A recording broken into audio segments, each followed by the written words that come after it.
Weekend poll. How important is updates support when buying a phone? Weekend poll. How important is updates support when buying a phone? Are you living for the present or living for the future? When it comes to buying a smartphone, you have a lot of decisions to make. Modern devices are better than ever, but our favorite Android phones are ones that nail everything they're attempting. Killer cameras, a high refresh rate display, long-lasting battery life, all of it is more important than ever before. But at the end of the day, it's tough to beat a smartphone with a lengthy update policy. After all, what good will a smartphone do you if it's no longer supported after a couple of years? We've seen some serious movement on this front recently. For much of the last decade, Google was the undisputed king when it came to updates, and with good reason. It develops the damn operating system. Pixel phones, much like the Nexus lineup before them, usually receive new patches on time and, without delay, give or take a Pixel 6 debacle. And currently, Google promises that its Tensor-powered devices will all get 3 major OS upgrades paired with 5 years of security updates. That's long been the gold standard, but these days, 2 companies are beating Google at its own game. First, there's Samsung. Although it'll always lag behind when it comes to releasing major OS upgrades to its phones, the company often beats Google to the punch on security patches for its most recent flagships. That's impressive enough, but its actual policies for updates are even better.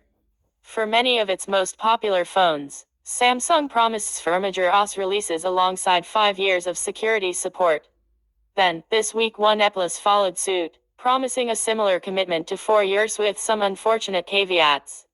It's clear that Android manufacturers are finally getting the picture on updates. Users are keeping their phones longer than ever before, and with Apple keeping phones alive and supported for 5 or 6 years past their initial launch, we're expecting the same. Nearly 2 years ago, former app editor Rin Hager ran a similar poll to this one, asking readers what the most important aspect of their smartphone was. Updates support was far and away the winner, besting battery life, cameras, and displays, the very thing reviewers spend thousands of words on whenever a new device launches. So, I'm curious where we're at these days. Does updates support still top your list of concerns when buying a phone, or are you satisfied with whatever's available out of the box?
OnePlus made the right move with its new update policy, but there's still a long road ahead. Earlier this week, OnePlus caught the Android world by surprise when it announced a new device update schedule. Beginning next year, select smartphones will get 4 major OS upgrades, along with 5 years of security patches. It's excellent PR for a company, but unfortunately, the devil's in the details on this one. A closer look at the announcement proves OnePlus is still behind the times, albeit a half step ahead of Google.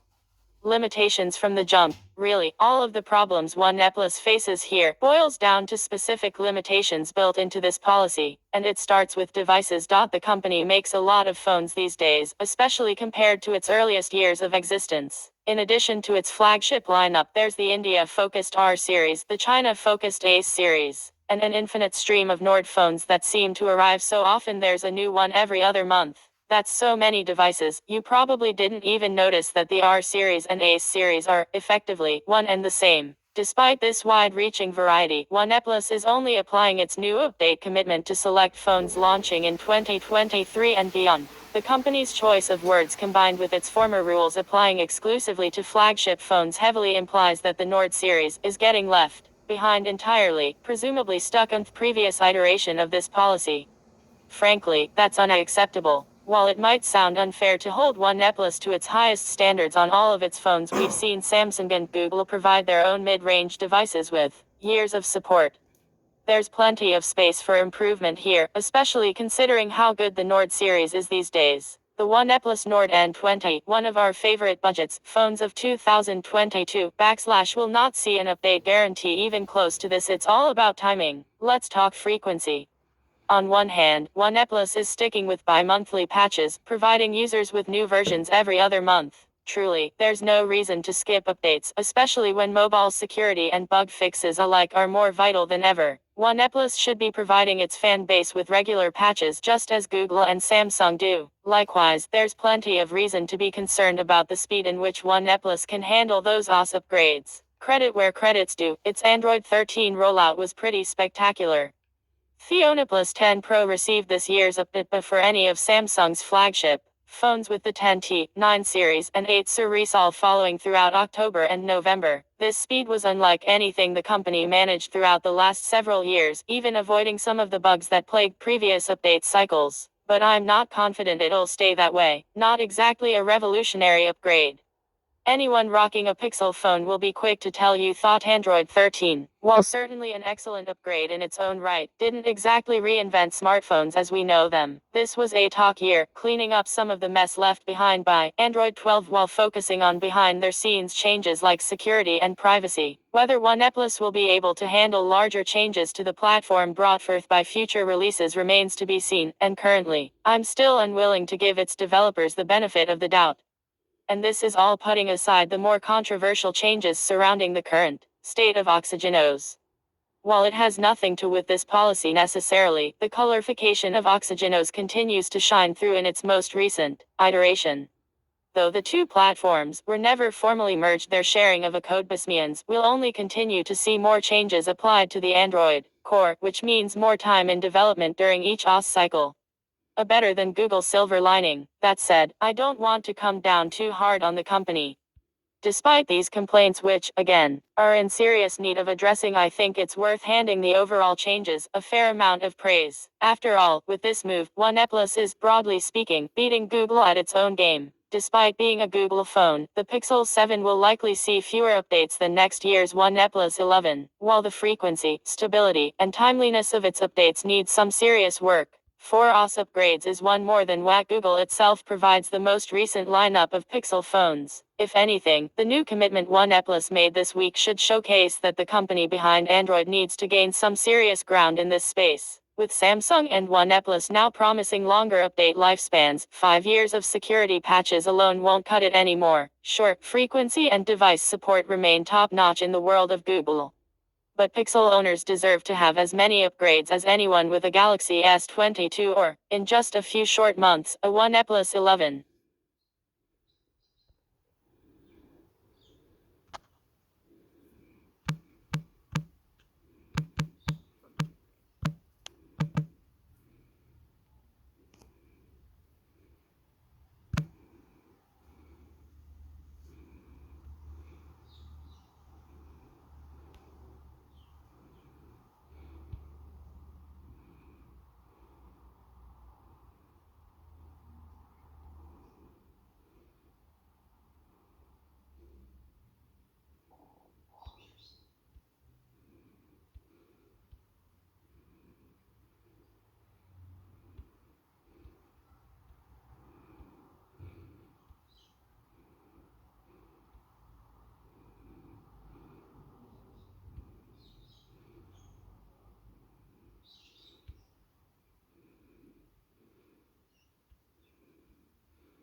Motorola's first Snapdragon 8 Gen 2 phone is coming out in December. Motorola's first Snapdragon 8 Gen 2 phone is coming out in December. Many specs and anticipated features have already emerged. Motorola's flagship phone from earlier this year, the Edge Plus, features just the sort of qualities we expect to see in the best Android phones, including a top-end Qualcomm processor. The anticipated Moto X40 is expected to take this legacy forward with Qualcomm's latest and greatest Snapdragon 8 Gen 2, soaking more RAM than you can possibly use on a phone. Following a series of leaks and rumors, we're now learning that this next-gen Moto flagship will be officially unveiled in December. Parent company Lenovo has confirmed that its next Motorola flagship will land sometime in December, as shared BitHome via 9Taiwan Mobiles. As we only expect the Moto X40 will go official first in China before coming to other markets. And similar to the Moto Edge Plus, which is available elsewhere as the Edge 30 Pro, Motorola could rename the X40 for its global debut, possibly launching it with the Edge branding. While we're hearing about this launch window for the first time, the phone itself has already leaked almost in full. Its listing revealed not only the entire spec sheet, but also some actual photos of the hardware via Arena. With a square camera bump on the back and a curved display on the front, this one is clearly recognizably a Motorola handset. Source: 10A. The Moto X40 model number XT2301-5 looks like it will feature a 144Hz 1080p OLED display, a 5000 mAh battery that supposedly charges at 68W, and a triple camera array. While the 250MP primary and ultra-wide cameras seem similar to what we got on the Edge Plus, a new 12MP camera will replace the 2MP depth sensor. Besides this, the phone is said to offer a whopping 18GB of RAM paired with 512GB of storage and an IP68 rating. You can expect it to come running Android 13 out of the box. While all that sounds great, the biggest upgrade will be its processor. The Snapdragon 8 Gen 2 on the Moto X40 has already appeared on AnTuTu, scoring a staggering 1,312,901 points, which is a big leap from the previous Qualcomm chip, though you should take online benchmarks with a grain of salt. While the Edge Plus was otherwise a decent phone, Motorola decided to price it on the higher side, putting it right up against the likes of Apple and Samsung. Hopefully, the Moto X40 will go with a more sensible figure when it finally makes it to the US.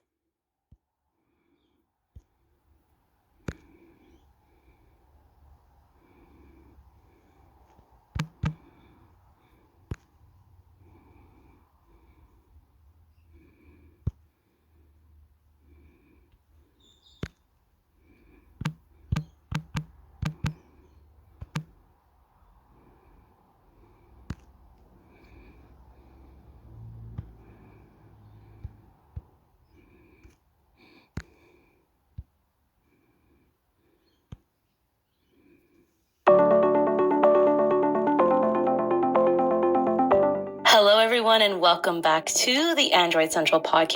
Guaranteed money than me try to auction it on, I hate the word dark web, but that's where they auction this stuff. Right. Sure. It's like the term metaverse. People just use it wrong all the time. Yeah. Or whatever. Like, okay, we'll go with dark web for the conversation. But like you're talking about, it's not just Wise or in this case Eufy, because knock on wood, we don't know about anything specific happening with TP-Link's Casa cameras, but similarly, their cameras, so like the doorbell that I reviewed earlier this year, it's fine, it's cheap, it works well, it has some nice features, but the problem is it also uses an SD card to record locally. The problem is that you cannot access those files unless you, I'm sure Jerry or Nick or somebody who knows more than I do could decrypt them or some other computer maybe, but you can't access those files, even your local files, without subscribing to their service. So you have to subscribe to Casa's cloud service to access and decrypt your own local files that are stored on your SD card. When I pulled the SD card out of the camera, stuck in my computer, it could not read any of the files. I couldn't see any of the files. Well, that's crap. You should stop using it. Yeah, well, technically it's not installed right now. So that doesn't make any sense. What the heck's the point of the local files? I came across it when I was researching, when I was going through my review, and I come across that and I was like, wait, no, that can't be true. And then I looked around and I found a few more instances of people saying, yeah, this is just how it is.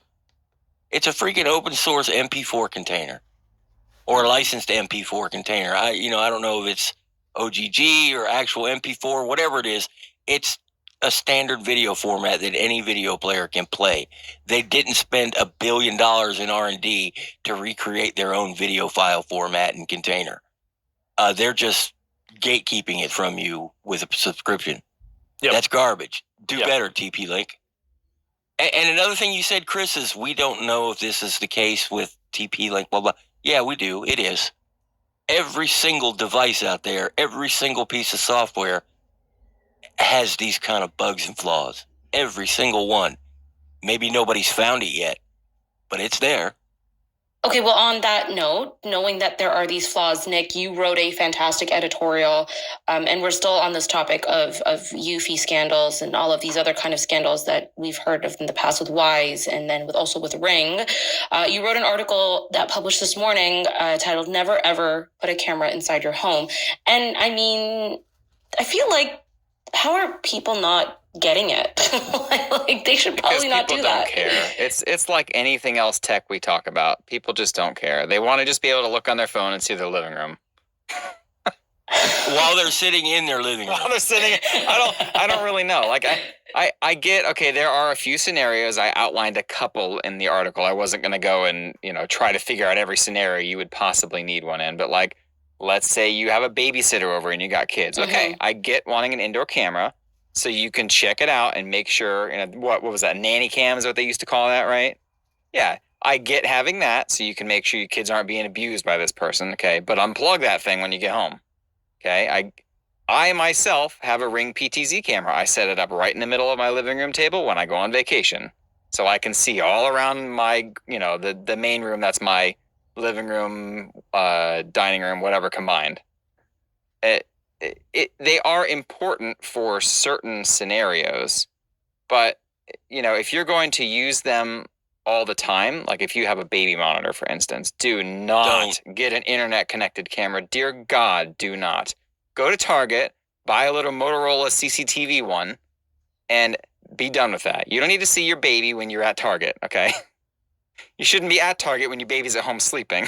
Yeah, you should be having that baby with you. There's literally no back reason. In 10 minutes. Yeah, there is absolutely no reason that you need an internet connected camera in your child's room.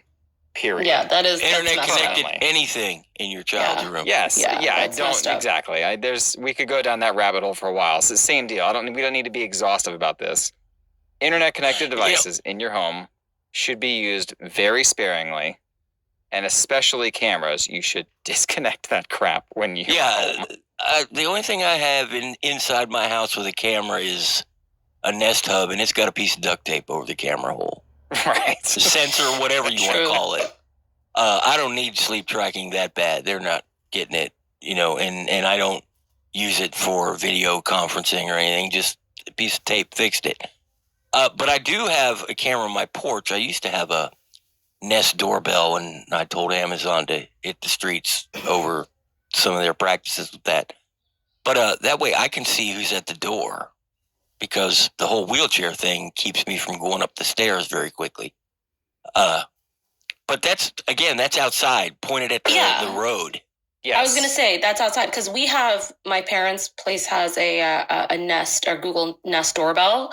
But it's outside. It's to see who's coming at the door. It's not inside the house, and I'm just surprised that there's a lot of people who don't care. I know. And like up. even with Ring, like I would say Ring for the most part is fairly reputable among consumers, right? Like I think Ring has a good consumer mindset. Would you agree? No, they even have a show about how shitty they are. I'm not saying on the tech side. I'm saying like if you talk to some dude on the street and ask him people know Ring is. Yes. Yes, people trust them entirely too much. Yeah, they're popular. They're well known. They're well known. Yeah. Exactly. Okay, there we go. So even they had an issue where employees were spying on customers through their in-home cameras. Like even reputable companies can have this crap happen, right? Again, don't do this. And I have UFI cameras outside. They watch my chickens. They watch my rabbits. They're effectively there so that, I can see if a bear comes or something like that, right? And I got to go out there and shoot it. I don't really care that these exist for those cameras. Go ahead and break in and watch my chickens all day. Have fun. I hope you enjoy. Maybe it brings a little joy to your day, right? Like that is irrelevant to me. I'll continue to use it for that purpose, but trust me, it ain't looking at me at all. Yeah. You know, Shruti, it's like you're saying how like you're surprised how many people just don't care, but I think that's a larger problem in the tech space as a whole. And we've kind of talked about it before. Like even Derek, you know, one of our amazing writers, is the same way. He's like, Google knows all my stuff anyways. I'll just whatever to make my life easier. I'm like, I mean, so right. Well, a lot of people are like that, right? Like Derek is the driving force behind an article I wrote, I don't know, a couple months back about how none of y'all care. Yeah, I remember. No, but you're right, Chris. Like, this is a bigger problem in tech, but yeah, you know, the reason why I'm surprised is because I mean, I don't have kids. Maybe I will one day, but I think about kids. I think about putting their information online, you know, like when parents like create like an Instagram account for their kids. I'm like, why did you do that? Right. Or like they'll post images of kids like in their bathtub, like they're being innocent about it, but it's like, no, do you know how many awful human beings there are out there? And it makes me think about that, you know, like, why would you want a stranger to have that access into your home? Like, it's so messed up on so many levels. Like, I'm an adult. I'm a grown woman who can learn and read and understand and do things. And if I want to do something, I did it based off of what I've learned. But a child does not have that capability. You know, it's like with celebrities, and they don't want, you know, a lot of celebrities will hide their children's face. Like, you may not even know a celebrity has a child, and it's just because they don't want their kid being exposed to all this stuff. And you know, nobody in the larger picture gives a crap about my kids, you know, but at the same time, like, it doesn't mean I'm going to sit out there and put them out there, just because you never know who's going to see it and what could turn it into. And so, you know, it's just keeping an eye on, you know, having in the back of your mind that not everybody has proper morals and the best of intentions. Yeah. Even people you might think are close to you and who have proper morals may not. And actually, on that celebrity, there's this theory that I heard that they even use, like, they put out these like crazy names, but that's not the real name of their kid. That's just like for people to think that's it's a really, anyways, I digress. But so Elon's kid might not be named after a robot. Probably not. Okay, let's talk about some more disturbing news. So a research firm they did a study looking at how many apps. It's like 640 apps in the Play Store. And they found that 65.2% of shopping apps with access to your device automatically relay all the permissions that you give to ad libraries. Hundreds of these apps have been found to share access to users' phones with ad networks. Many of these apps apparently have access to your contacts, audio recordings, location, calendar events, and more. I'm not surprised by that, because, you know, we've had this kind of issue happen in the past, but I picked it out because it's like, again, this is happening again. People are not reading what they're signing up for. They're downloading without researching. And it's like, are you guys surprised by this result? Like, I'm not entirely surprised by it. No. And you know what? I'm surprised that somebody bothered to take the time and say shopping apps, because these same ad networks are in all the apps you use, and they all suck. They all exist only to capitalize on your data. And it's also not just a Play Store thing. Apple does make it a little more difficult because they can have separate permissions for an ad network, but it's the same deal. If you use a smartphone and you install a third-party app, you've just given your data away to anyone. Right. I mean, I think that's like pretty well known, but yet people are still doing whatever they want to do. You know, I think one of the reasons why I have a feeling they excuse me, they picked out shopping apps is probably because that is something that most people use the most, right? I think a lot of people shop online. They go on Amazon. They go on clothing apps. I don't know. I think that's probably why. Yes. And you know, I will say this. So when I was back at my in-laws for Thanksgiving, my mother-in-law was having trouble playing Wordle. Like when she played Wordle on her phone, she couldn't share it. And I looked at it and I realized that she had installed some shopping app that replaced her home screen. And when she clicked on the search box, it searched within some bizarre, like built-in web browser they built in the launcher. Did you report that? That breaks Play Store policy. Yes, I did. Good. But it was just like, I mean, I don't know how she found this thing or how it happened, but it's very easy to have stuff like that happen, especially when people are looking for coupons. So like, oh yeah, sure, whatever, I'll install the coupon app, and they don't realize it replaced their home screen, or now it's their browser, or who knows what kind of data it's feeding off of it. Yeah, and it's something we've talked about this before. Like any average person, like you talked about your in-laws, and like every time I pick up my mom's phone or even my sister's phone, I mean, she's 27, but she doesn't care. She doesn't pay attention to everything else. She is a victim of advertising and fancy colors and fun pictures, and it's just like, oh, this looks fun, I'm going to install this, or oh, the description sounds like it's going to do a great thing and it's going to help me out and this will save me time or save me money or whatever it is, and then they install it and then it's like, oh, this is great, and they either forget that they have it on their phone or just never use it, and they're just like, oh yeah, I forgot this one time I downloaded this app, and meanwhile it's just doing all this crazy stuff in their phone and messing it up. It doesn't work right, installing fake home screens and all this other stuff, and the timing of saying shopping apps, I mean, it's the holiday season, everybody's shopping right now, so it makes sense that this is what they cherry pick out of there. But everything, there's so many games, like I've said before, like I don't understand like slot machine games and gambling games. That's not my thing at all, but for whatever reason, my parents and grandparents have those things installed on every mobile device that they have and play them all the time. And I'm just, every time I see them sitting there, I'm just like, that is the worst thing you could possibly do. Just get a PC, just download a game, disconnect from internet and play your slot machine there or something if you're going to do that. But good Lord.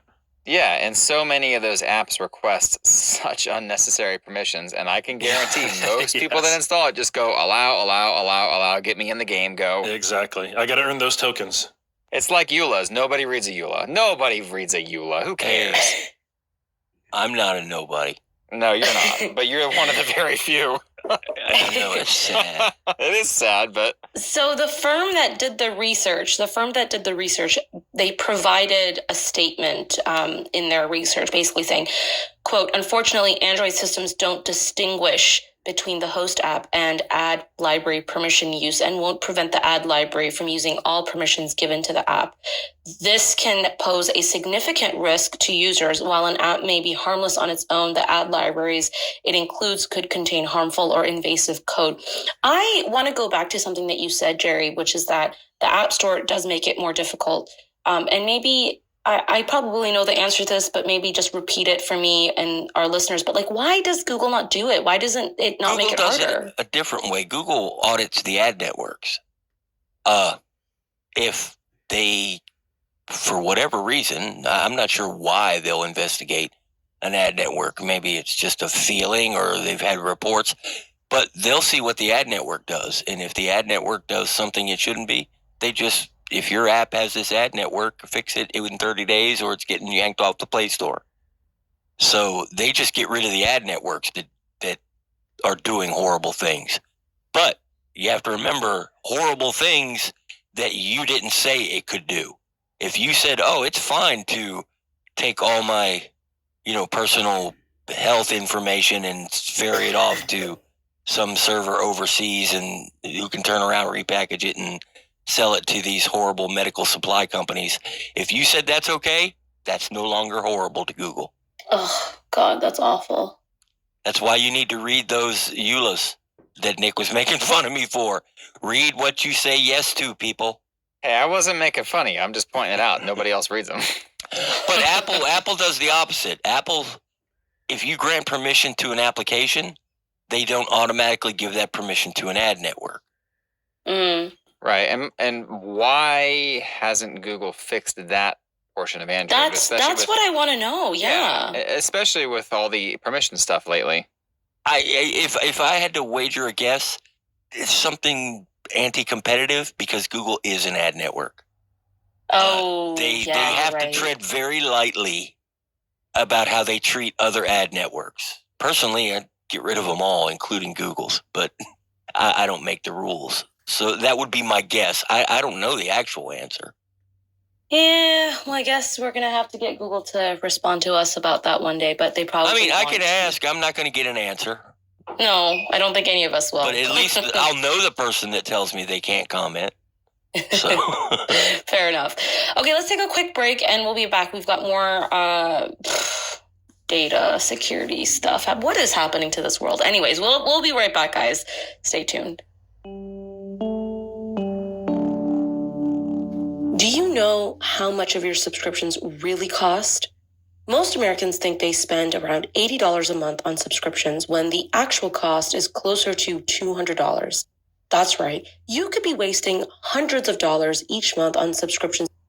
The article title is Black Friday Shoppers Warned of Fake Deals as Massive WhatsApp Data Apparently Went on Sale. So this isn't new information. I feel like every time there's massive holiday, especially during the holidays, Black Friday, Cyber Monday, Boxing Day, there's always going to be scammers. There's always going to be fake deals. That's not new.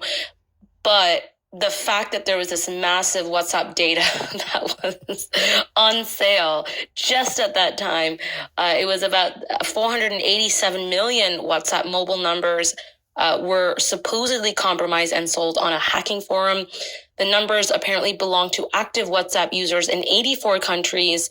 That's messed up, y'all. Yeah. That's messed up. And something Nick and I were talking about earlier, without having the article in front of me, I think you could buy like all the U.S. numbers for something like $9,000. Yeah, so actually it's 7,000. So the U.S. data set sold. Yeah. If WhatsApp or their parent company gave the person who found the way to hack into it and collect those numbers $12,000, who would they have talked to first? Obviously, Meta. Right. So Meta, increase your bug bounties, and you won't have this kind of crap. Well, that money has to go towards creating the metaverse, Jerry. Well, you know what? It's going to cost them a lot more than, what did you say, 7,000 in bad PR.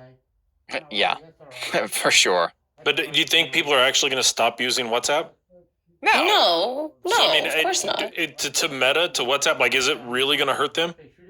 Like, in the end, if they lose 1 million subscribers, like, that's a drop in the bucket for what they actually have. Even if they get fined by the EU or something, right? Exactly, and that's the point. Is like, it's going to take more than just bad press to get them to stop doing this and to increase their security or do whatever they got to do. It's going to take more than just a couple of articles. Yeah, and it's not just that, right? Like, let's look at where the highest number of WhatsApp users are. They are predominantly in India, and a lot of them are also in the East, like Asia. And a lot of people, I mean, I'm Indian, so I can speak to this, but like, for example, when there was a lot of issues with WhatsApp a couple of years ago, and I can't remember what exactly happened, but I think it had to do with, I honestly can't remember what it was, but there have been too many of these. Yeah, there's been too many of these, but it was a lot more of an issue then. And so a lot of people were switching over to Signal and Telegram and other, all these other alternatives.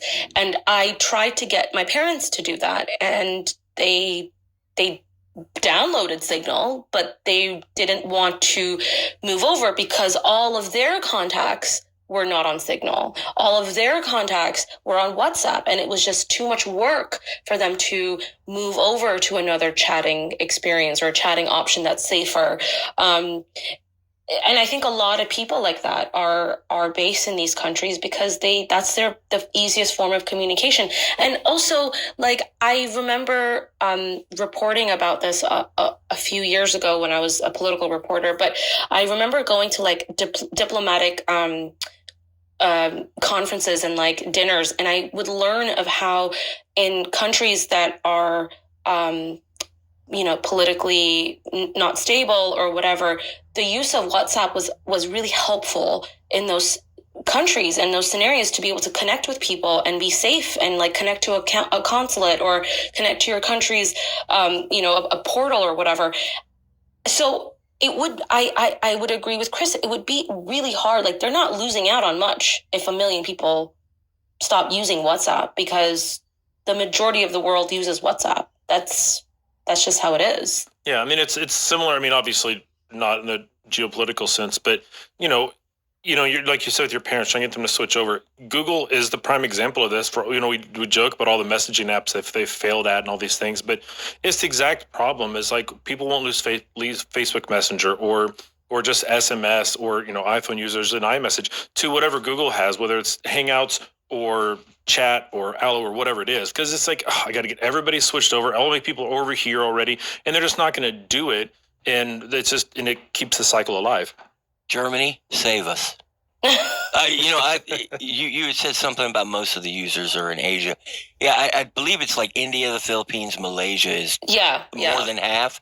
But the UK, the United States, and Canada are right up there too, because so many families from India or the Philippines have moved to Canada and the United States or England. And that's how they communicate, because apparently you still have to pay to send texts in places like the Philippines. America won't do anything. The UK won't do anything, but the EU might. Germany, I know you have a lot of WhatsApp users. Fix this. Yeah, and that would be the best case scenario, right? Because it's always the EU where they do something that's like tech law, and that gets trickled down everywhere in the world. Like, everyone looks at the EU for, guidance, I guess. Obviously, all they have to say is, you either fix this, this, and this, or WhatsApp is banned in the EU. And Meta would have it fixed in minutes. Oh, yeah. 100%. So that's our only hope. And you can say, government regulation never fixed anything. Well, that's a lie. It fixes lots of things. I don't. Yeah, I don't agree with that. I think it does fix a lot, and we've seen that with many laws, like many it can cause a lot of harm. And I agree with the people that I'm not ideologically aligned with when they say the government can ruin stuff. It can, but it does fix a lot of things. And that's what it's going to take to get this fixed. I agree. Okay. I want to talk about a little bit. I want to move away from all of the stuff we talk about is serious, but I want to have a little bit of fun before we talk about our last topic. But okay. So, I hate talking about Black Friday, Cyber Monday. It's frustrating to me because it's such a consumerism holiday. Like, companies jack prices, and then they reduce it, making it seem like things are on sale or cheap or whatever. But I want to just talk about what you guys bought for Cyber Monday or Black Friday, if you did buy anything, and why you bought it. And, not to make it sound like, consumerism and all of that, but just to make it fun and light, I guess. I don't know. Did you guys buy anything for these 2 days? I was going to say, I bought a girl's bike. That's and I paid my electric bill. That's what I did with my free money this month. Granddaughter wanted a bike, found a good one on sale, just as she wanted. Did you give it to her though? Huh? Did you give it to her? Oh, hell no. It's a Christmas present. I ain't. Oh, my Daddy bad. Warbucks here just be giving out bikes because it's a Tuesday. The only criteria was that it looked cool and it had the things on the handlebars to make the brakes do the work like Mom's. Oh. And I found one. So, and it was half off, so. Yeah, I mean, it's such a cute little bike. I'm looking at it right now, and it's really cute. I love it. I bought a Pixel Watch. Yes, you did. Yay. And you wrote an article about it, too. I did. But like Jerry's purchase, it's also a Christmas present. So it's sitting in the closet until Christmas. So I can't tell you about it until then. Is it a gift? Wait. Is it a gift for you? It is technically my Christmas present from my wife. Oh. Oh, that is willpower, sir. Well, I mean, it's just going to sit there. So it's whatever. We'll talk about it in a month when I'm wearing it. But hey, I have one now. So there we go. Well, that's exciting because you know what, you've been very much like on again, off again about wanting to wear smartwatches. You were very impressed with the Pixel Watch, and I'm actually really excited to potentially read an article from you about this. Like, I think that would be really cool to read because you've been talking about how you don't care for smartwatches as much. You've used them, but you don't stick to them. And so I'd be interested to know if you stick to this one. And I'm really curious too. Like, let's say I wear this and a month afterwards I decide, yeah, I don't wear this one either and I don't want to wear it. I wonder if I will come back again at some point. Try it again. Because yeah, fair enough. As a concept, I want this to work, right?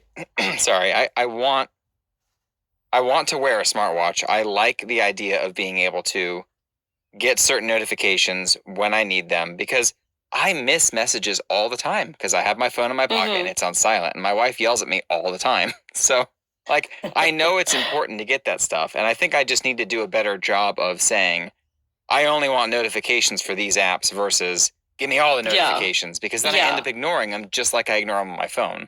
Because, like, I'll look at my phone right now and I'll open my notification drawer. I probably have 30 notifications sitting here, and I go, I don't want to read a single one of those, and I put it right back down. 100%. So, okay, guys. My wife hit a skunk. Oh no! Wants to know what she can do. The car smells terribly. Oh no! I told her, enjoy that flavor, baby, because that's all you can do. First, you gotta get it to a car wash. At least get some of that oil off. Yeah, I told her go to the car wash. Go to the one where you give them money and it hooks onto you and drags you through automatically. Yeah. And then she could go to a pet store and they have like anti-skunk sprays and stuff that she could probably Or she can just live with her issues that she created by not breaking for that poor little innocent animal. Oh, well, I love that our listeners are going to be hearing about this, so this is great. Okay, back to what you were saying, Nick, or Chris. I can't remember who was talking. Well, I was just going to say, Nick, I can't remember exactly what your primary hang-up was. Was it charging? Was that your biggest issue? Like battery life? I think I just didn't want to wear it. I found... I'm trying to remember now. So what's going to motivate you to wear this then? Let me go back in my head. All right. So when these watches first started coming out, I loved both getting notifications that I could just glance at and be like, nah, go away. You know, it's a lot less work than pulling my phone out of my pocket, looking at it, and then putting my phone back in, right? It takes some of that friction away, and I actually end up reading more notifications and actually paying more attention to it, right? The second thing that I really loved was that I could do a lot of things hands-free while I was driving, because at the time, my job required me to drive a lot, and I could easily be like, hey, G, send my wife a message, blah, blah, blah, blah, blah, you know, and like, it would just work. And then Google screwed up Assistant when they put Assistant on there versus Google Now. And there were a lot of other things in the mix that I just got sick of over the years. The UI started getting really laggy. Like, it just, the experience for me kept getting worse and worse and worse. And so about 2 years, two and a half, maybe even 3 years ago at this point, I just decided I was done.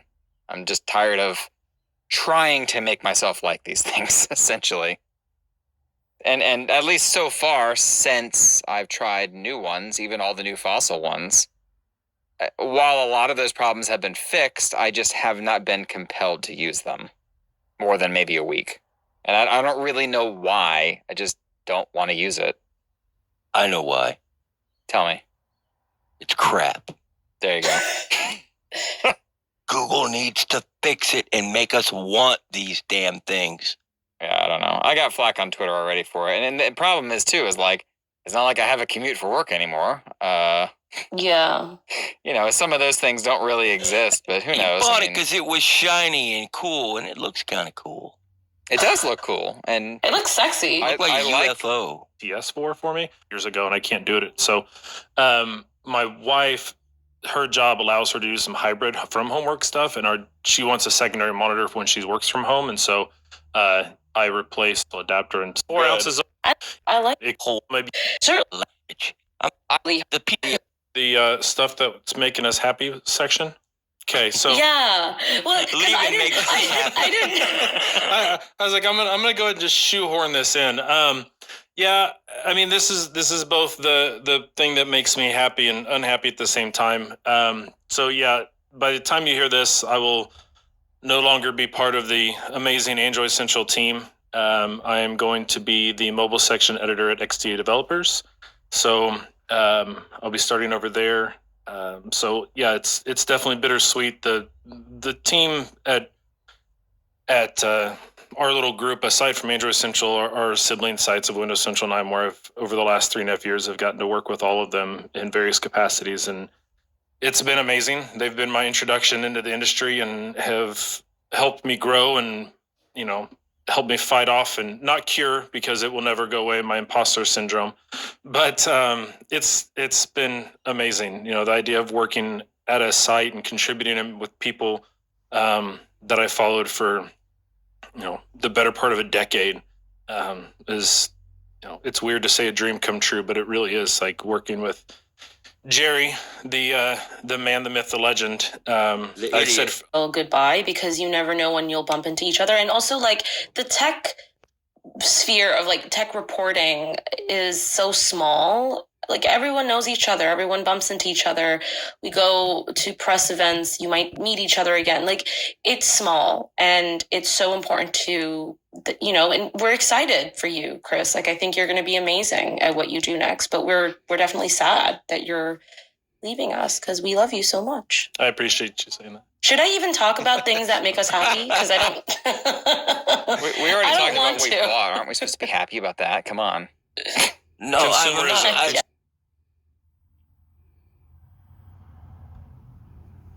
Today on the Vergecast, the fake war between... There's definitely a hysteria. Not use their data correct. Andrew Sorkin is a CNBC anchor. Like, he's just falling back on his cable news training to create intimacy, even though he is dead aware of what's happening in this room. And yes, there's what happened we should talk about the interview and Sam and the scam and all that stuff. I just, from a creation of a cultural moment using technology standpoint, I was just like blown away. Like, I've never experienced anything like that. And I've been to a million of these conferences. We've done a million interviews. I host an interview show remotely. But that mismatch between, here's this room full of bankers and executives and politicians just tensed at on the edge of their seat, all kind of like, you should shut up. Like, shut up. That's the amazing thing. Right? It's like, he's just like video chatting. Yeah. He's just having a time. Didn't Sorkin ask at one point, like, what are your lawyers advising you? I mean, like, that was the big question we all had. Was like, this was like the most incredible mumbled aside of all time. He was like, are your lawyers telling you to talk? And he's like, they are not. And then he just kept talking. Because there were times where Sam would look off to the side of the camera, and, Liz and I and others were in Slack, and we're all talking, and we're like, man, is he looking at his talking points? Is he looking at a lawyer who's going, no? Like, what is going through this guy's head? I think he was just doing, there's a thing, I do it a lot of people do, where you sometimes will, like, look away when you're talking and try and take it over whatever conversation you're supposed to have. And I think that's just a tick of his that he has. Yeah. It was just very strange. I mean, from what I can tell, he continues to just admit to frauds. Like, he won't stop admitting to frauds, which seems like a huge problem. Well, he said he didn't intend to do fraud. Oh, yeah. I believe. And he apologized for everybody losing their money. He's like, I just want to do right by my customers. And it's like, well, where you could have done that. Yeah. Yeah, but it was like this weird exercise of like, I don't know how the thing I made works. It was like the common refrain he would go to. It was like he was pointing to some boogeyman that wasn't him, that he couldn't name, because he's obviously the culprit. Right. And so what are you going to do if you're also like enough of a psychopath to put yourself in a public interview in this moment? You're going to just like invent something to blame that you can't describe. I mean, is that a fair read? I don't know how else to describe how he handled it. I was talking with Liz a bunch about this yesterday. We were trying to figure out, why is this man coming and talking to everybody repeatedly? Wait, before we go any further with this, let's just back up a little bit. Heath, can you tell us just the elevator version of what's going on with FTX? Sure. This is probably important. So FTX basically started as this hedge fund called Alameda Research. They did a very basic thing and made a lot of money doing it, where they basically traded the difference between the price of crypto in one country versus the next. I believe it was maybe Japan and the US for a while.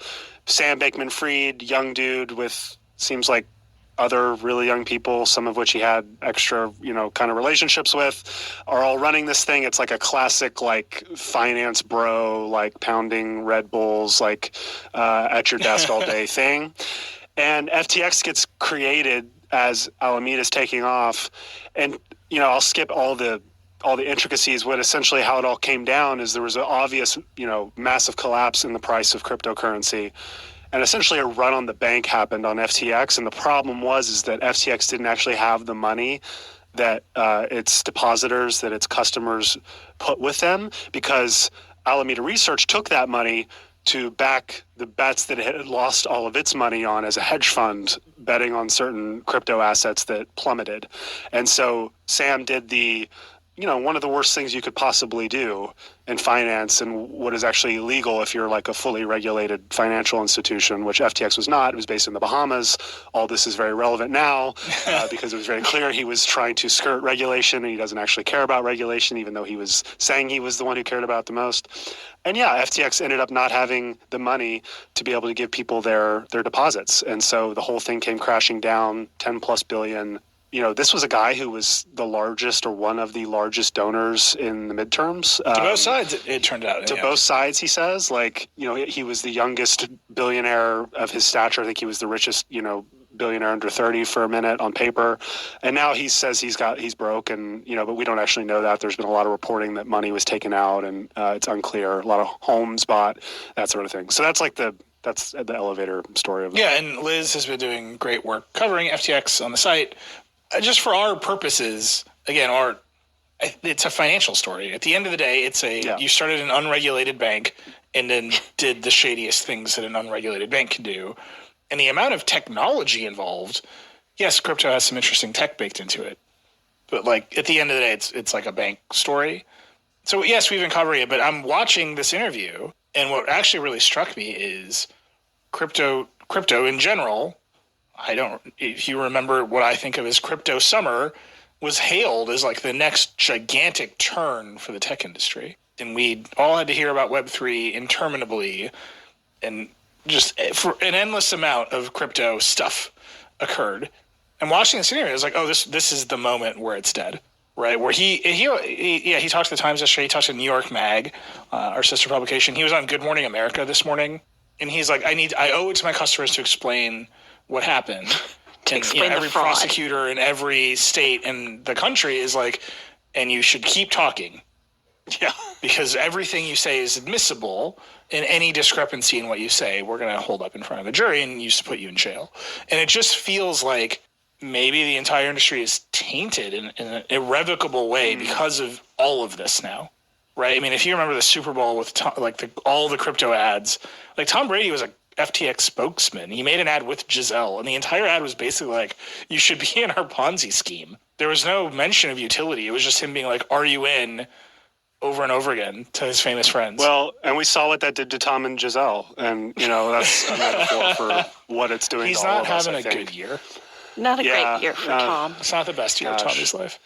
Yeah, but fundamentally, do you think that that's the case, that this moment for crypto has just come to an end? And the next moment, I mean, there might be a next moment. There has been some interesting technology developed, but I have heard more from vindicated skeptics than I've heard from people who are like, we'll come back from this. I talked to a friend who was like an executive at one of these big crypto companies, and he got laid off because they was running out of money, because so many of these companies were like, we're going to throw a bunch of investments at it and see what happens. And it's like, wait, these are just giant Ponzi schemes. Eventually your money goes somewhere and it never comes back. And I was like, is crypto kind of done with the collapse of FTX? And he's like, I don't see how it can recover. Really? Yeah, he's like, I just do not see how it happens after this. And I think even people in the crypto community always kind of knew that a big chunk of this is a Ponzi scheme, because this money is fake money, and it doesn't. There's no gold standard. There's nothing at the other end saying this is real. All money is fake money. Did you just advocate for the gold standard on the Vergecast? Yes, I did. Just checking. By that standard, all money is fake money. But I mean, there's no difference between this money and the gold that Ash and I are currently mining on World of Warcraft as we pretend to be little dragons. Like, what's the difference? Both of them can theoretically be used to buy goods. And as more people Well, one you can actually use for something in World of Warcraft. That's yeah, one I can go and I buy mats to make my dragon stronger. The other one I can hopefully get some cash for if I trade it in crypto. And like, I think they all kind of were aware that the bottom could drop out of this at any time. If anybody wants to run on the bank, a totally unregulated bank will be destroyed. And so, like, yeah, I think it's done. I don't think it's done. I think what we saw in this last wave was a lot of key infrastructure tech was built, like layers of blockchains were built with no use cases on top of them. So it was a Ponzi scheme because once you buy a bunch of whatever, what are you going to do with it, right? Yeah. Except, certain illicit things that I, obviously have no idea what those are.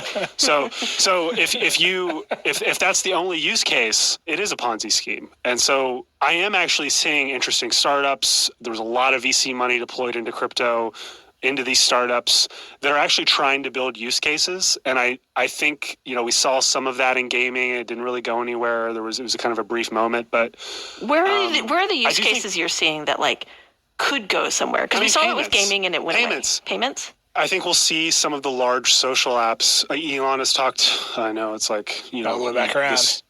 All the way back around. But like Twitter will add crypto. Telegram is adding crypto.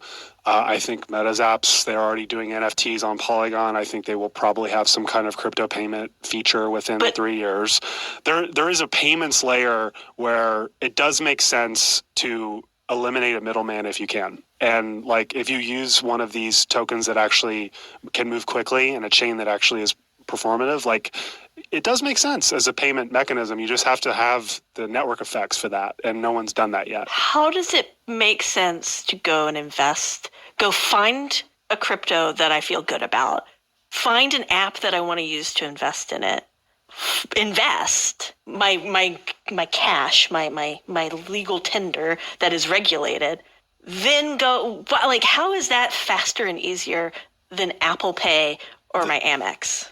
It's not, but like that, what you're describing is the retail COVID Fed stimmy bubble mania that we had. That was like the perfect cocktail of people wanting to speculate in crypto, right? And a bunch of companies being opportunistic about, But I'm saying, like, now that crypto's been pretty poisoned in public view, right? Like most people, definitely on a retail level, yeah. How does it go? How does it come back from that? Like on the retail level, how am I going to get my best friend who has no idea what a crypto wallet is to go and use that? I mean, it has to move out of speculation. It has to move out of like you're buying this thing because it may go up one day. It has to be like, oh, I actually need this to like send someone money on Twitter or on Telegram. This is the thing that truly struck me about watching Sam in person at Dealbook and watching the other interviews. There are like two stories in tech right now, right? There's Elon and Twitter, and there's FTX. Yeah. And we are we might be over covering Elon on Twitter, and we are covering to a certain degree FTX and crypto because there's a tech element to it. But when you peel back the layers, you have to be a finance expert to really understand what happened at FTX, to really catch him in the fraud that everyone alleges that he's committing, which he probably did. I cannot find the part where it's like, and here's the thing they did technically that created the fraud. It's all just the shell game of an unregulated bank, and then people saying, I want my money, and the bank saying, sorry, we spent it on my girlfriend's hedge fund, which is an incredible outcome, by the way. It was just, it's a wonderful life. Yeah. Just the whole scene.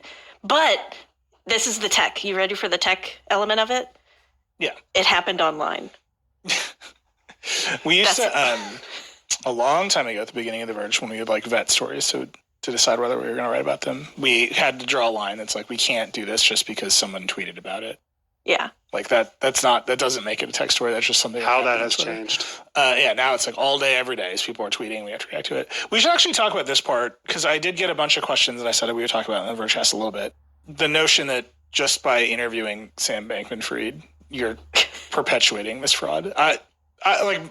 Fundamentally, our job is to talk to people. So it seems, and I understand that you don't want to platform, like there's people you don't want to platform. But at this moment, it's like, well, he's the bad guy, right? He's the villain. Like you want to know if you can get the villain to admit the villainy.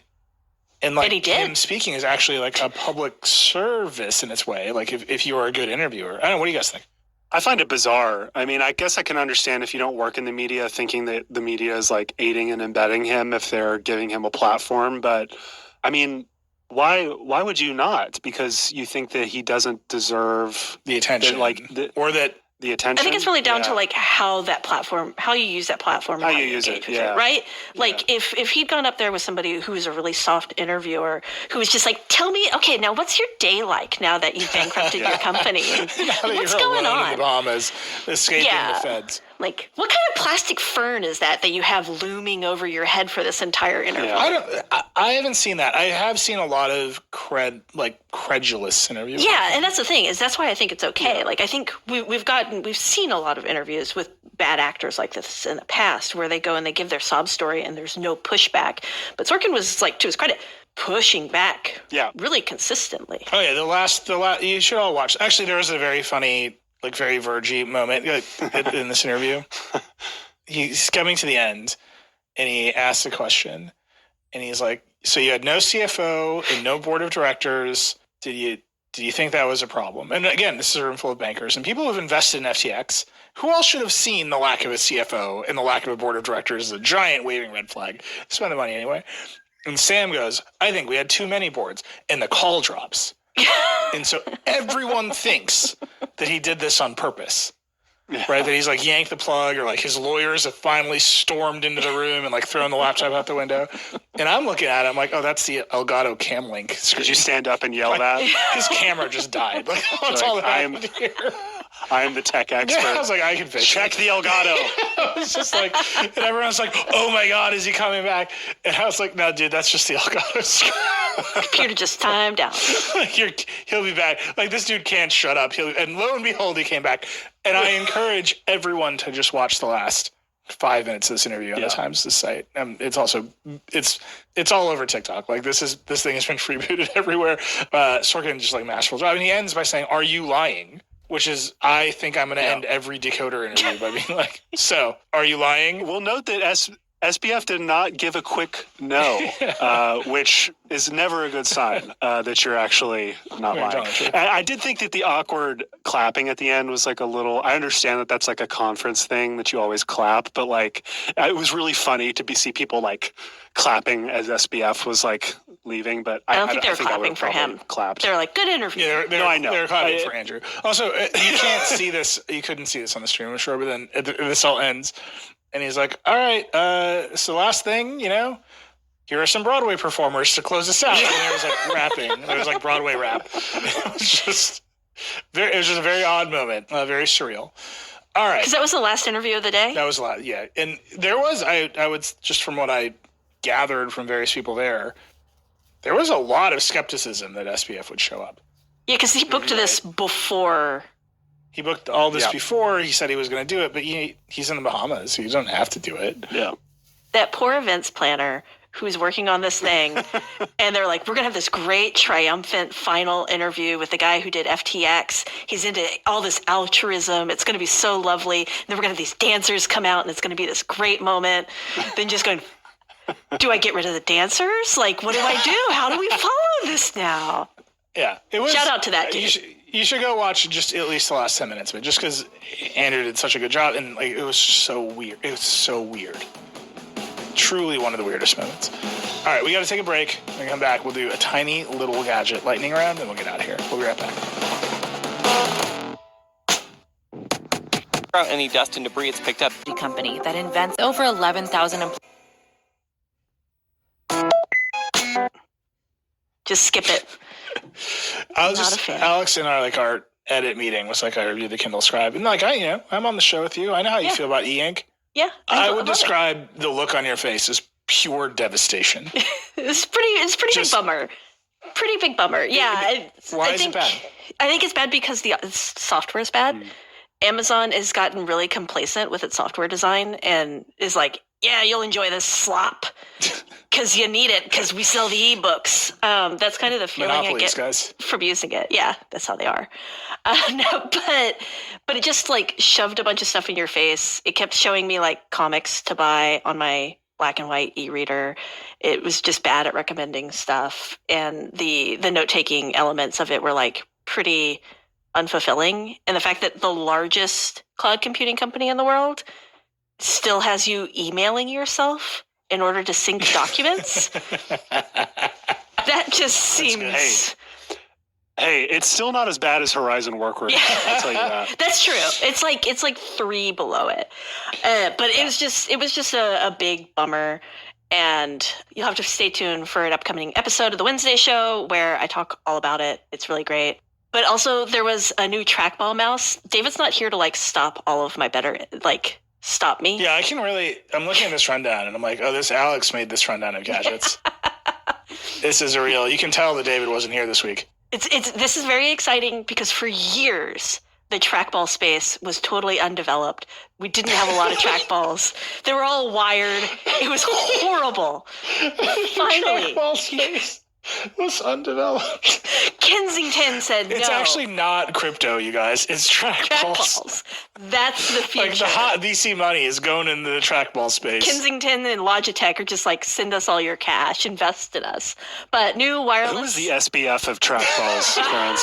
Steve Kensington. No, it's the guy who makes Ploopy. Oh, okay. No, the Ploopy guys are actually lovely. This trackball looks sick, and I kind of want one. I got to be honest with you. It looks sick, yeah. Do they still do the thing where they make custom trackball balls with like 8 balls and things? Yes. Trackball balls. Do you not know this was like a hot, like when I was like 8th grade, like the custom trackball now you ball. Build your own trackball, and then I know a guy who takes like steel ball bearings and he polishes them, and then he like colors them with metal. I don't know. I'm not a metallurgist, but he does stuff, and so he's got his own little fancy custom-made trackballs. But if you don't want to do that, you can get this new wireless version of the Slim Blade, which is a great name. I'm reading the actual press release for this product. Can I just read you the headline of this press release? Yes. Kensington Slim Blade Pro takes trackballs to the next level. Yes! I believe it. They had a meeting. Like, this got sent around. They were like, what's the headline of our press release? And they're like, do it. Next level. Next level. No one stopped. I love it. No one stopped. I'm buying one of these. Why is the trackball encrypted? All right. So I guess the Bluetooth link is Yeah, encrypted. you want to have the Bluetooth encrypted. And then what else? Yeah, Allison Johnson checked out the new Genki Covert Dock Mini, which lets you like dock a lot of your different game systems very easily. And historically, those docks for like the Switch are these giant devices. Like it's a big plastic This thing's like block. the size of an iPhone charger. Yeah, and so it's just cool. It's just nice.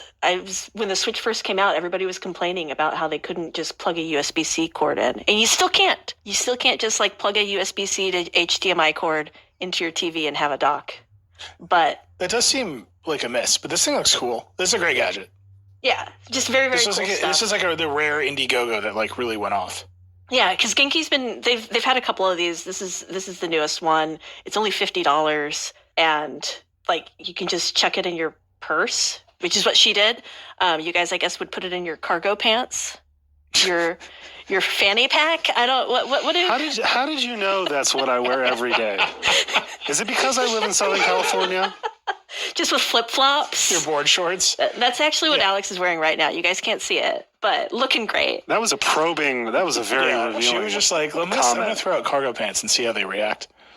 That's all right. Look, I appreciate an extra pocket. Yeah. I feel like we need to talk about the Eufy thing. Maybe we should have Sean come on a Wednesday show and like really get into it. But Sean Hollister, I would say, very annoyed with Eufy. Mm-hmm. There's a story that Eufy security cameras could just be accessed via VLC, the app VLC. Yeah. You could basically just type a URL into VLC and start streaming your camera. Sick. Which is not great. It's a little bit harder than that. There needs to have been an event that triggered the camera, all this stuff. But Eufy is out there being like, our cameras are fully encrypted and safe, end-to-end encrypted. And so he asked him for a statement, and he's like, this isn't possible. And then he did it, and it worked. Well, okay, so I have Eufys.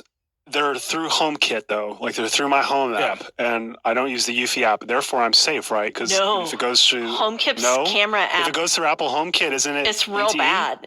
Like, yeah, Jin's talked about this a few times, but the HomeKit camera situation is not one she would recommend. I gotta go, guys. I got a problem on my head. Everybody just start like randomizing Eufy camera links, and you'll be like, hello, and you'll see Alex's cargo pants. It's gonna be great.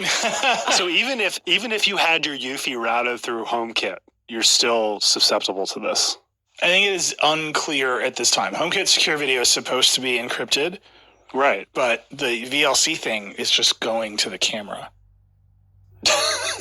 Right? So it's like maybe the connection from the camera to HomeKit to the cloud service to your phone, all that is encrypted. But if you can just talk to the camera directly, it'll just give you a video file. Would Thread have kept this from happening? I mean, we got a bunch of cameras outside. I think cameras inside are really weird. And I have always picked the Ring cameras, not because I love the entire Ring ethos of what if we terrify old people into having cameras outside their house? No. Yeah, you like bad software. I love it. It's the best. Yeah. But it's also that I know that Amazon will probably last a long time. And they are fair. And they are they're going to make their own software and run AWS directly. And I mean, not if the Kindle's any indication. All these other companies that are... Sorry. That's true. But can you VLC into a Kindle? There's just a part of these other companies where it's they're just buying commodity bits and bobs off the shelf. Yeah. And assembling them into products. And it's that's where the security consequences come from. Whereas at least with Ring, it's I know they're a company that will last a long time. Yeah, because Eufy, the appeal was it wasn't one of these other companies. It could use HomeKit. You could just have it attached to your local storage and not have to have any kind of cloud at all, which is, as someone who loves a server, I'm a huge fan. But it just, you still have to, there's still security. You still have to think about these things. There's still ways to hack this stuff. And typing the address of the camera into VLC and accessing an unencrypted stream. Perfect. By the way, I saw a TikTok of somebody just talking about their Plex server the other day, and I forgot to send it to you. But now this is because of our relationship here. Yeah. TikTok is we need to start showing him Plex content. I'm so happy for you.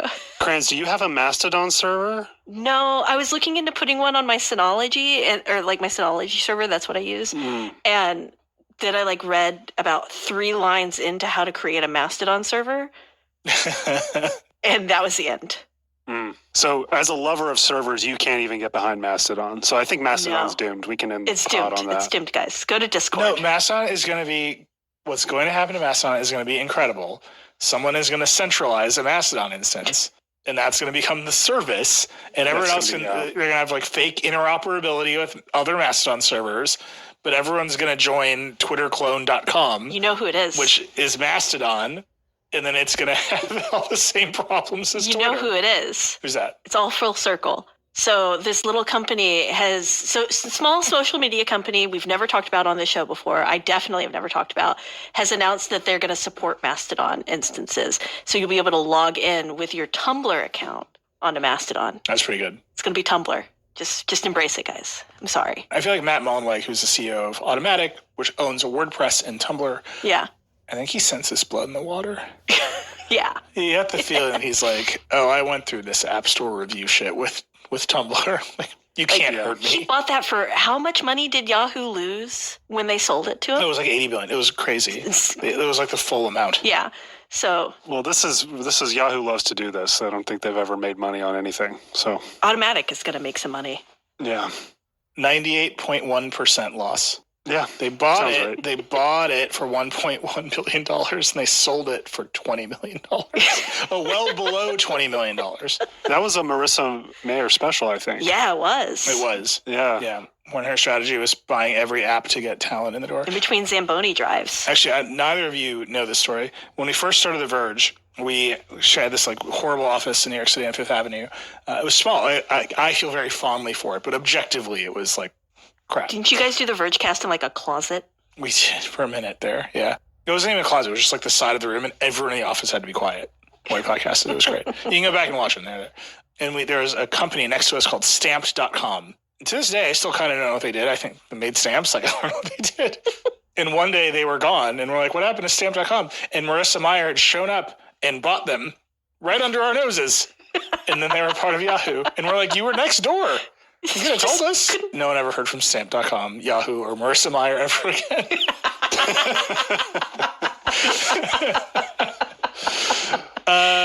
last one. I'm just going to tease the fact that we're working on this review. The Oceanic Plus app for the Apple Watch Ultra is now out for our scuba divers in the audience. I'm only bringing this up because what I've heard about our Apple Watch Ultra review video. It's going to win an Oscar. This is the highest budget thing. This thing is a Marvel movie at this point. A full $1 billion Avatar Stand Back. Versus Apple Watch Ultra review is coming. We're gonna throw it out of an airplane.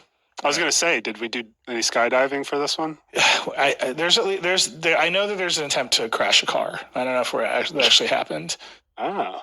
And now we're trying to dive with it. So it's going to be stunning. We were waiting for this, but that review is coming, and we'll see. We'll see if the dive button does everything that we ever hoped it would do. V and Becca have been working really hard on it. Sounds like it's going to be a lot of fun. Yeah, it does. I mean, again, we've just been, every time I hear about it, I'm like, that's a new problem that we have to solve. Like, we need a 2003 Ford Fiat that we can just destroy. Does anyone have an oxygen tank? Who's scuba certified? Lawyer at the company can sign this insurance waiver? And I'm like, I don't think any of them are going to do that, actually. Like, we might have to hire a new lawyer and lie to them. Just pull an Elon and have them self-certify.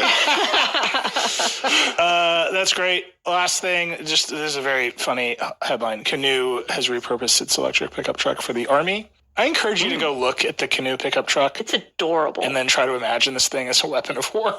It's a very good idea fully. That's it. That's the Vergecast. We'll be back. We've got grand plans in David's absence. He was the one who really kept this thing on the rails. And as you can tell, even with 2 hours notice, it's already going sideways. But tweet at him, tell him congratulations. You can tweet at us. I'm at Reckless. Alex is Alex H. Kranz. Heath is Alex E. Heath. Very confusing, you two. You both. We like to use our middle names. Good job. We'll be back on Wednesday. Actually, this is like the last episode David did before he took off. David and Alex are going to talk about 15 years of the Kindle. Russell Brandon is going to join us. He did a big project with Consumer Reports mapping out broadband. That's really cool. Last thing, we're working on our end-of-year wrap-ups. Call into our hotline, 866-VERGE-11, 866-837-4311. Tell us who you think your winners and losers of 2022 are. Here's a challenge, though. You can't pick Meta for either one.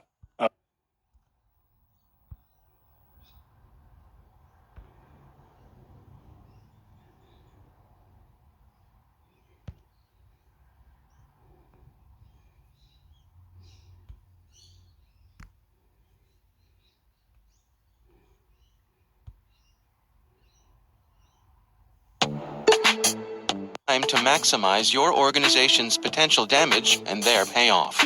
After achieving root access, the bad guys explore your network, reading email, finding data troves, and once they know you, they craft a plan to cause the most panic, pain, and operational disruption. Ransomware has gone nuclear. The folks at KnowBe4 have an on-demand webinar that will get you up to speed on ransomware. In this webinar, you'll find out why data backups, even offline backups, won't save you, why ransomware isn't your real problem, and how your end users can become your best last line of defense. Go to knowbe4.com/ransom to learn more about the webinar. That's knowbe4.com/ransom. And we thank KnowBe4 for sponsoring our show. And now, a word from our sponsor, Recorded Future. Staying one step ahead of the rapidly evolving threat landscape requires a constant flow of daily intelligence. To stay up to date on everything happening in the world of cybersecurity, join over 50,000 other security professionals who subscribe to the Cyber Daily. With daily email updates on the latest cybersecurity news, top threat actors, exploited vulnerabilities, suspicious IP addresses, and more, the Cyber Daily is the first thing security professionals check every morning. So on our CyberWire Slack channels this week, you have been making some noises, and by making noises, I mean running around with your hair on fire about some sort of all hands on deck at the CyberWire hash table. So what's going on here, my friend? For the CSO Perspectives podcast, we put a call out to our collection of subject matter experts, a little over 30 in all at this point. These are CISOs, CIOs, CEOs, and board members to see if they had any thoughts or advice about how cybersecurity newbies could become CISOs sometime in their career. And oh my God, Dave, almost half of them responded with really good advice. So, we had our hands full. Yeah. Well, I mean, it's my experience that if you get more than one CISO in a room and ask them a question, you're going to get a lot of answers. Was there any kind of consensus that formed after talking to all these experts at your hash table? Well, you're right about that. If there's a trait that we can assign to most CISOs is that we all have opinions about how things should get done, right? And we all think we're right. So, including me, all right? So, and advice for newbies on how to become CISO was no different. But I will tell you that a consensus did emerge. And I think your listeners who aren't CISOs will be surprised to learn what that top advice was. And I think that is what they call in the business a teaser. So you will have to subscribe to CyberWire Pro to find out. You can find out all about that over on the CyberWire webpage. You've outed me, Dave. You've totally outed me. All right, so. Every week you unvault an older episode of the CSO Perspectives archives, and you make that available to the public. What do you have in store for us this week? Yeah, so CSO Perspective is all about cybersecurity first principles, strategies, and tactics. And this episode is from the Rick the Toolman series and talks about zero trust as a first principle strategy, but more specifically, the zero trust tactic of vulnerability management. I think a lot of folks would say that vulnerability management is kind of the meat and potatoes of cybersecurity. Is that on track? Well, it's definitely table stakes for any cybersecurity professional, but it is so much more than just patch management, which is complicated enough. But when you think about it, it's really a cyber threat intelligence task. It's a DevSecOps task and should somehow automatically feed into your risk management program. So it's way more complicated than most people think it is. Well, before I let you go, what is the word of the day over on your Word Notes podcast? This is a good one. We're explaining AES, that's Advanced Encryption Standard, and you can make the case that AES is the glue that holds most every internet transaction together. So come look forward. That'll be a fun little Word Notes episode for everybody. All right. Well, you can find out all about all of these things over on our website, thecyberwire.com. Rick Howard, thanks for joining us. Thank you, sir.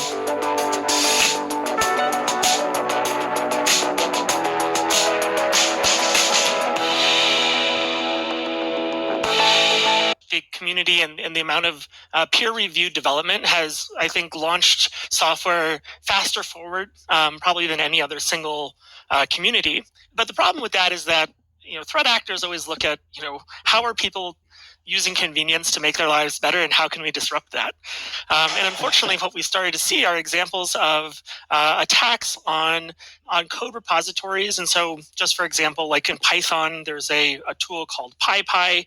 Java or TypeScript has NPM. But these are basically packet management systems that allow you to install additional libraries to support the type of development that you're looking to do. So like when you just default install Python, for example, it comes with the Python library, but it doesn't include so many of the millions of other projects that are out there. And so what we've seen is that attackers are starting to go after some of these repositories, and they're kind of doing it in a couple of crazy ways. And so we've seen like the idea behind security in open source is that there's a review process, and that updates to the code are community approved. And so what we've seen is some examples of poisoning of those communities, and either the person who reviews it is in on it, and you have a peer review from a poison partner, and so malicious code gets committed and can then be distributed. And what's dangerous about that is, as a developer, I'm writing some application that's benign, but I need this library and I don't want to do all that development work. So I grab it, and all of a sudden I've now included something in my code that just by adding that to my code has Trojanized my application. And so that's a really scary concept, in that I can now unknowingly be distributing malware. And we've actually seen this at scale. Now, this is a little different from attacking open source libraries, but at the end of or the beginning of 2020, we had the SolarWinds attack, and that was SolarWinds Orion platform, which is their remote management platform, was Trojanized, and they didn't realize it, and they distributed this out to all of their customers, delivering a security solution that it contained a Trojan. And so I think, the cyber crime community saw the benefit and the cost savings on attacking like a trusted vendor and having them distribute your code out to all of your potential targets is a much easier way to break in than going after all of those targets. And so I think an extension of that has been these attacks on open source. And so as I mentioned, one of them is definitely trying to poison legitimate packages. But another one we've seen is kind of borrowing from a really common technique that we see in the business email compromise space, as well as the phishing space, and that's typo squatting.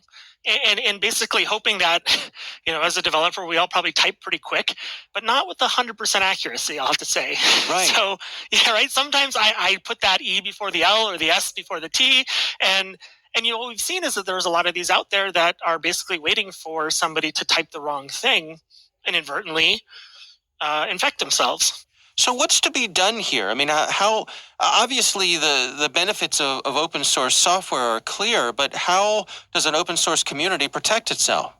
So I think this is like a challenge for that open source community. And I think it comes down to having a proper hierarchy of review.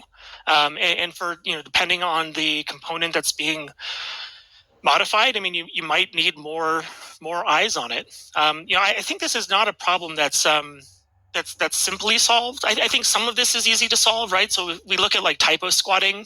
We like some of these communities have discovered that, hey, somebody put this package here that's 2 letters off or jumbled up a little bit, and they realize that it's malicious, and so then they remove it. So I think the communities themselves need to do a better job of vetting the content within.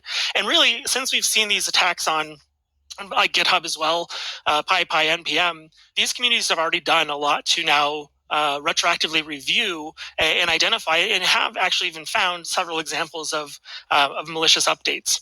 So, I think it's not there's no silver bullet to the solution. I think it's one of the costs perhaps to having open source development is that sometimes you have a bad egg out there, and so it just requires a bit more review. But that said, I mean, like the bugs that you can find in open source are, sometimes much worse than bugs you can create in your own development environment, and vice versa. I think it's really more about ensuring that what you get is what you expect. And so I think this is another way that attackers are trying to get in between that level of trust of, this is open source, I can trust it. Somebody has reviewed this, I don't need to.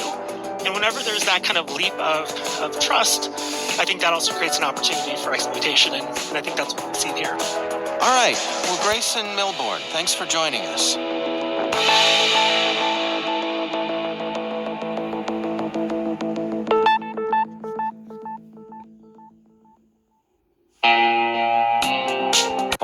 Giving security teams the visibility they need to proactively defend against threats. Visit census.io to learn more.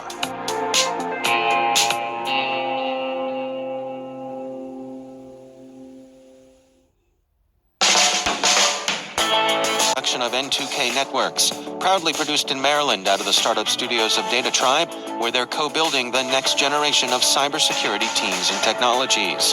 Our amazing CyberWire team is Elliot Peltzman, Trey Hester, Brandon Karp, Eliana White, Peru Prakash, Liz Irvin, Rachel Gelfin, Tim Nodar, Joe Kerrigan, Harold Terrio, Maria Vermatzis, Ben Yellen, Nick Valecki, Gina Johnson, Bennett Moe, Catherine Murphy, Janine Daly, Jim Hoshite, Millie Lardy, Chris Russell, John Patrick, Jennifer Ivan, Rick Howard, Peter Kilpie, Simone Petrella, and I'm Dave Bittner.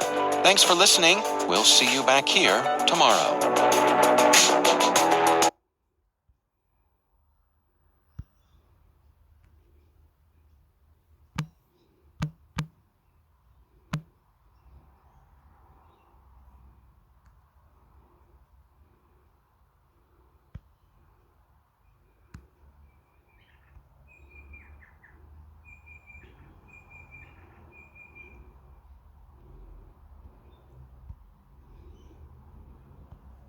Hi, I'm Sam Hawley, coming to you from the lands of the Gadigal people.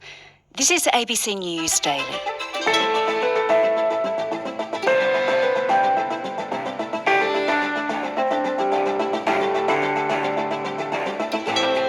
most significant descent in decades, protesters are taking to the streets across China to vent their frustrations over COVID-19 lockdowns.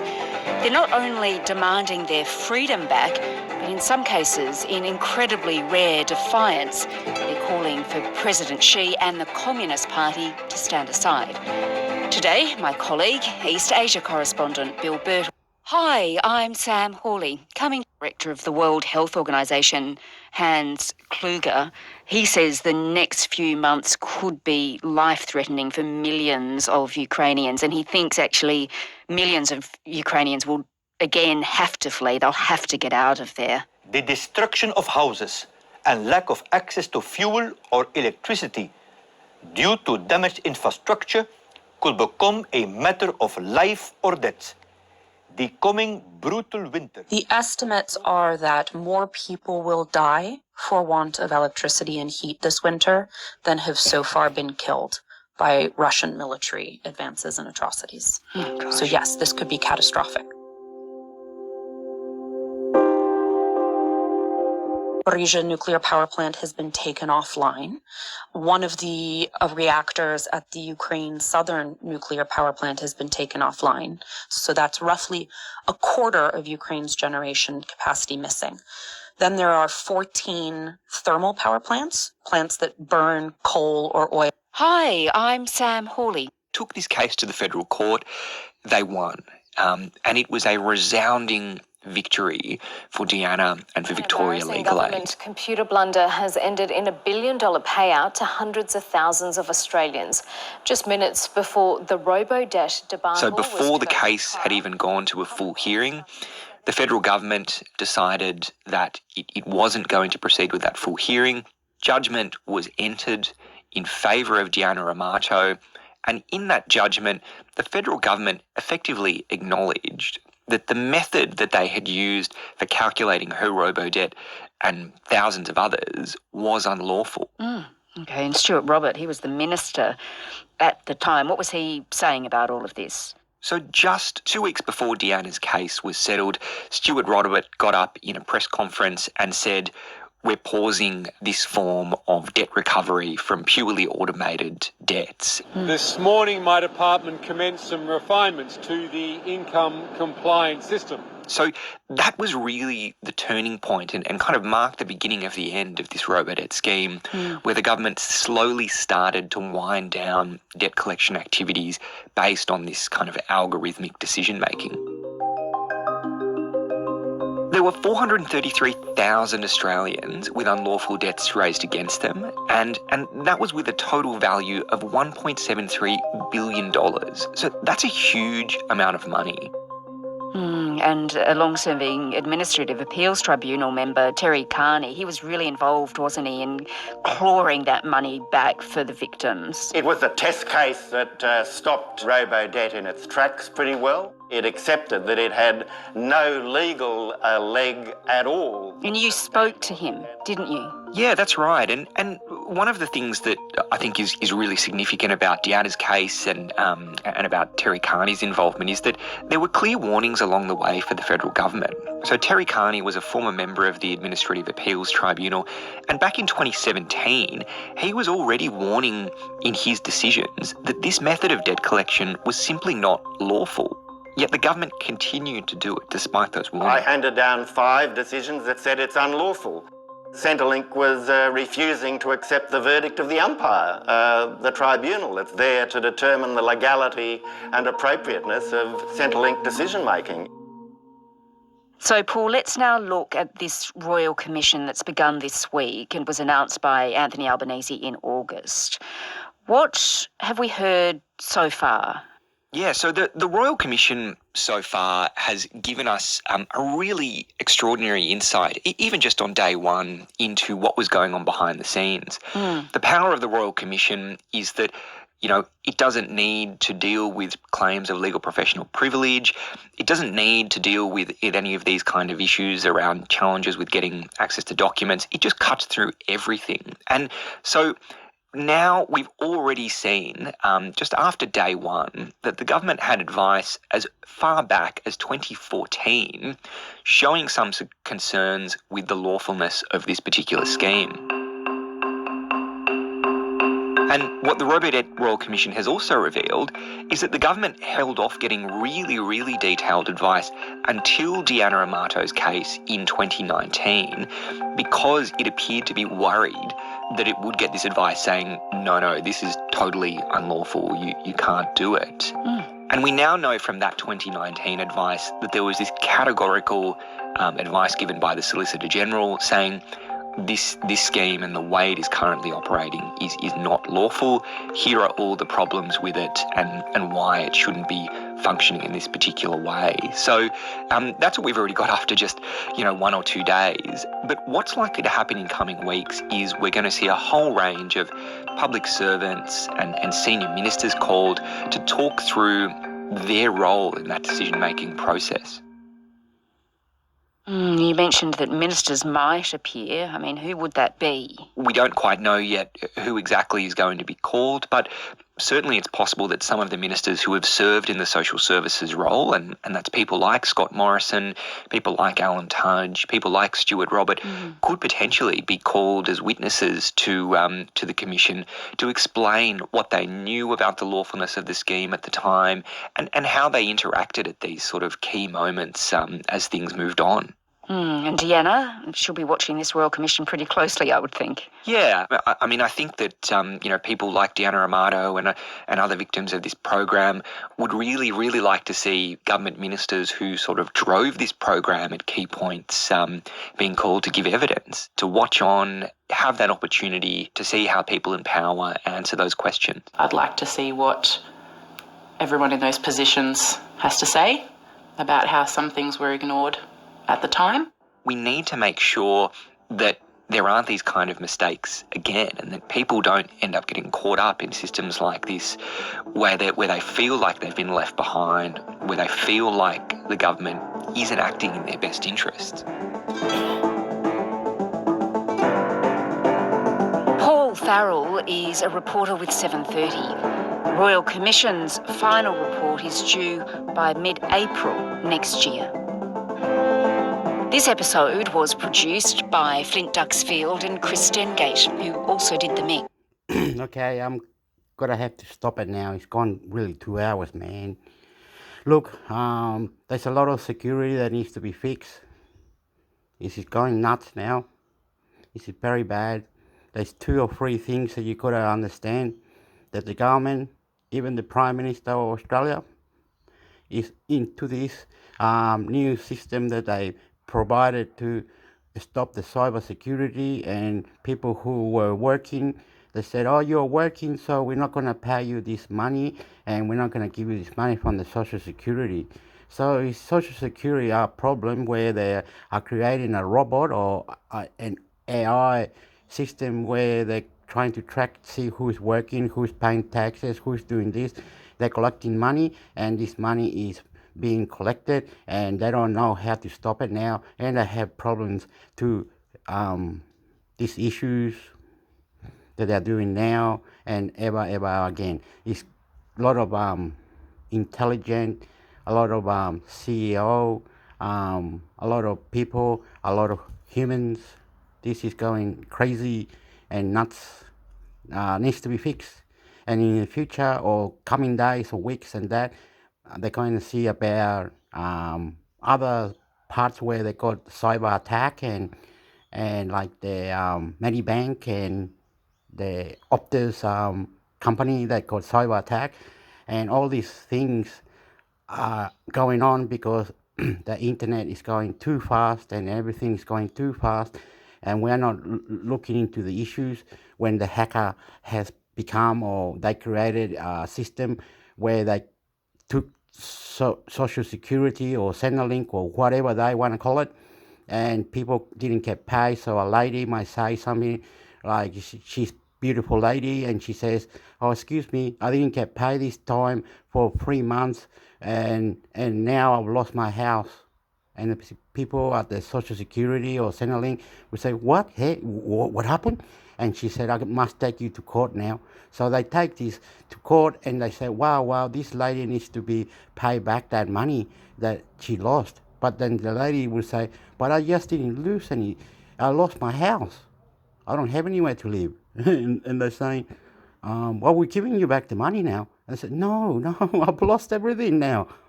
And they said, wait a minute, lady, let's talk to your real estate and we want you to go back to your house. And then they said, no, I'm moved. I'm out of there. Bye. See you later.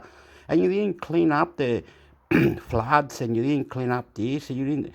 Oh, a lot of things that it needs to be done for cyber and AI and other things that the government's trying to apply, but it's not working. And it's a big scam that the government needs to fix, and it's going to go hellwire, but it's not, really not. You just need intelligent people cleaning it up, which will take about a year or two, or how the markets work, how the money works, how the army works, how China works.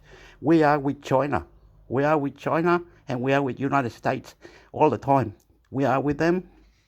Our intelligent computer technician, our router, our internet, our everything, how we get paid, how we live, how everything, the whole lot is been manipulated or manipulate.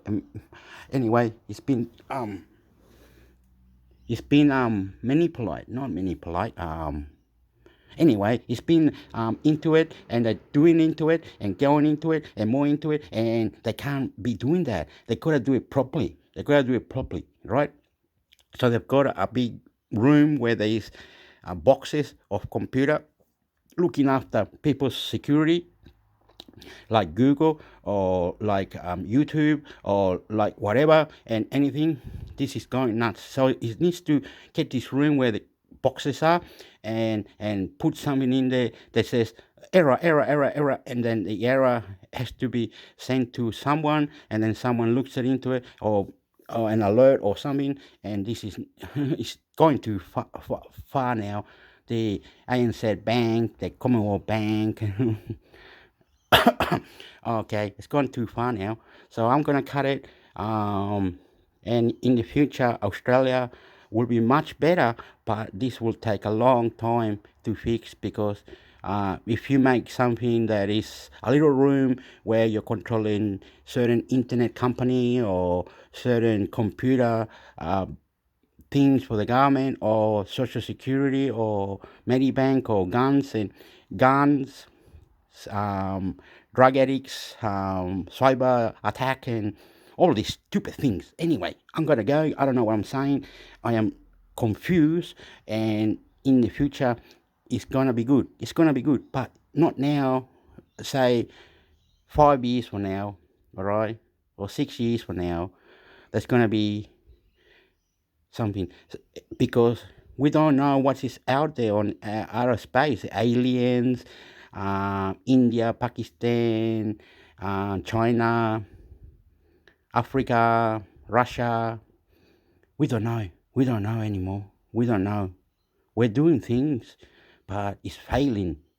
Those things that we create or whatever is going update, but the update needs to go into it, and then the update needs another update, and then that goes to another update. They're doing this all over the world, man. Phone update, computer update, this update, but then they have to fix what the update was put in there, then another update to fix that, and then an update. It keeps updating, it keeps updating. Oh, it's fucked, man. It's fucking, too much for my brain. Anyway, in Australia, there's very nice people. They need the floods, they need the houses, they need this, they need that lifestyle and everything that we're doing. And you will see. Anyway, I'm Intermix Hector YouTube channel. Subscribe. Yo soy el chileno. Vivo in Australia. Okay? I'm about to cry. I'm red on the face. I'm beautiful. I love you. I love you. I love you. I love you. I lost my tobacco. I don't know what I did with it. Someone came and took my tobacco or something. I don't know what I'm doing. But anyway, all this is gonna be complicated, be very, very, very complicated. But for you people, it's interesting. Interesting what's happening with cyber attack and other computer things.